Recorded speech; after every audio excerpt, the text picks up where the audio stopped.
네, 이처럼 박근혜 대통령이 자신의 진퇴 문제에 대한 공을 국회로 넘긴 가운데 새누리당 비주류 모임인 비상시국회의는 대통령의 사퇴 시기는 내년 4월 말이 가장 적절하다고 밝혔습니다. 네, 이번엔 국회 취재기자 연결해서 자세한 내용 알아보겠습니다. 이승국 기자. 네, 새누리당 비주류층 모임인 비상시국회의가 박근혜 대통령이 스스로 자진 사퇴 시한을 명확히 밝혀야 하며 그 시점은 내년 4월 말이 가장 적절하다고 밝혔습니다.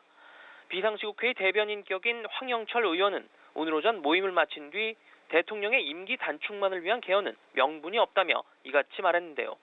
또 자체적으로 파악한 바로는 탄핵 의결 정족수는 분명히 확보할 수 있다며 박 대통령에 대한 탄핵 추진을 강행할 경우 탄핵안 가결이 어려움이 없도록 하겠다고 덧붙였습니다. 새누리당은 현재 의원총회를 진행하고 있는데요. 정진석 원내대표는 모두 발언에서 대통령 사임 시기를 정하는 협상, 즉 조기 퇴진과 조기 대선 일정을 잡는 협상에 야권이 즉각 나서주기 바란다고 말했습니다.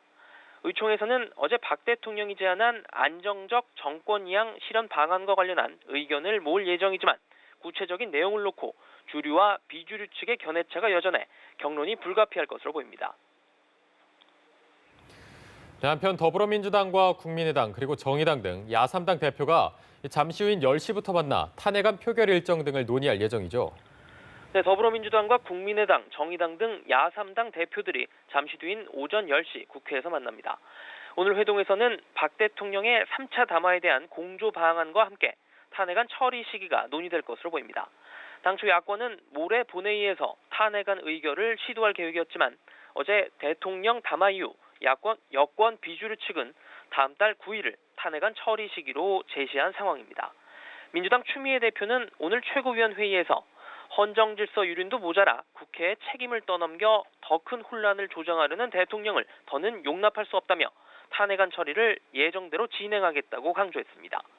국민의당 박지원 비상대책위원장도 비대위 국회의원 연석회의에서 박 대통령이 촛불 민심과 탄핵의 물결을 방해하는 무서운 함정을 만들어 국회에 넘겼다며 국민을 나누고 국회를 분열시키는 참 나쁜 대통령이라고 비판했습니다.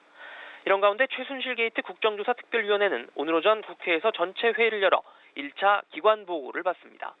특위는 문화체육관광부와 법무부, 대검찰청과 보건복지부, 국민연금공단을 상대로 미르 K스포츠재단 관련 의혹과 삼성물산, 제일모직 합병 찬성 경위 등에 대해 집중 추궁할 것으로 보입니다.